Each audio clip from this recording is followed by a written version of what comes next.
Hey everyone, and welcome to today's Explainer. Okay, so today we're actually traveling thousands of years back in time. We're going to discover what I like to call the ultimate sacred space. We are talking about literally the greatest, most important building project the ancient Israelites ever took on. Let's dive in. But first, I want you to think about something.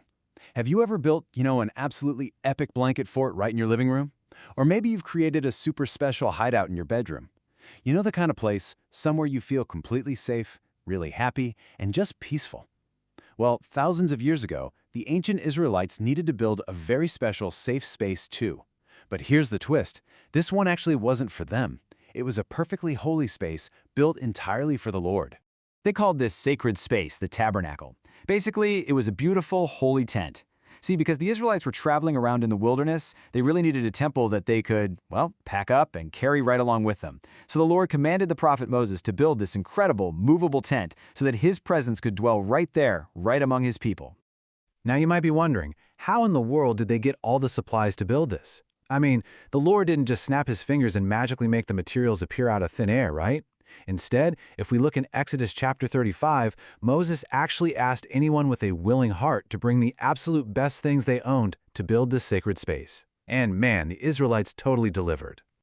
They were so eager to donate their absolute most precious treasures. We're talking sparkling gold and silver, incredibly expensive blue, purple, and scarlet yarn, actual precious stones, and this beautiful, fine linen. They gave the absolute best of everything they had, just to make sure the tabernacle was a perfect, top-quality home for the Lord. In fact, they were so excited to help out that something kind of funny happened.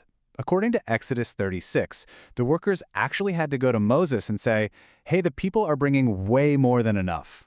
The Israelites were just so generous and so prepared that Moses literally had to send a huge announcement through the entire camp telling everyone to stop bringing stuff. They actually had too much. Crazy, right?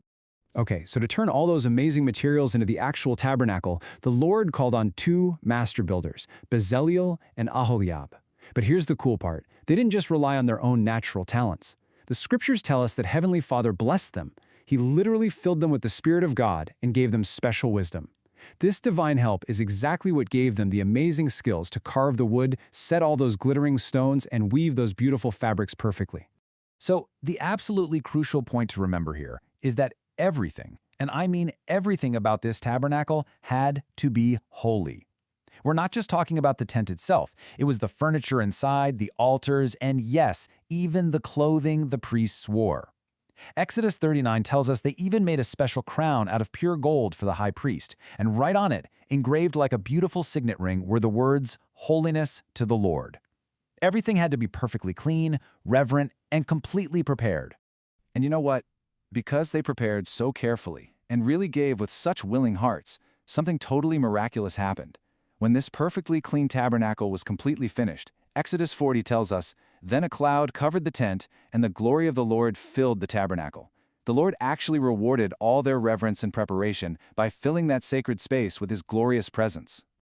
Now, you might be sitting there asking, okay, but how does all this ancient tent stuff apply to me today? Well, in Leviticus 19:2, the Lord says, "Ye shall be holy, for I, the Lord your God, am holy." You see, the Lord doesn't just want ancient wandering tents to be holy. He wants us to be holy. He wants us to keep his commandments so that our own lives can become a sacred space too. Think about it like this. The ancient tabernacle was built with physical treasures, right? Things like gold and fine linen, and it was filled with the Lord's physical glory. But your personal tabernacle, meaning your own heart, your mind, and even your bedroom, that's built with the good choices you make every single day. And instead of a physical cloud, your personal space gets filled with the comforting, peaceful presence of the Holy Ghost. And guys, that is the big secret right there.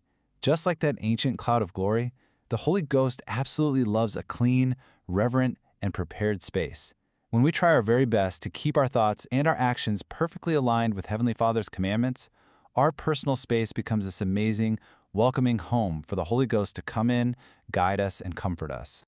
So, because of all that, here is your weekly challenge. This week, I want you to actively transform your own bedroom into a kind of mini tabernacle using 3 really simple steps. Okay, number 1, choose uplifting media, videos, and music that bring in good, happy feelings. Number 2, Keep your room clean and organized. Remember, the tabernacle was super neat and orderly, right? And finally, number 3, try taking just 5 quiet minutes each night to show some reverence and just talk to Heavenly Father in prayer. Think back to those willing hearts from thousands of years ago, just bringing the very best of what they had. Well, now it's your turn. How are you going to invite the Holy Ghost into your personal tabernacle today? What's just one good choice you can make right now to prepare a sacred space in your own life? I want you to ponder that as you go through your week.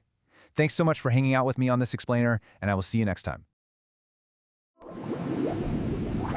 Now you know. So it's time to go and do.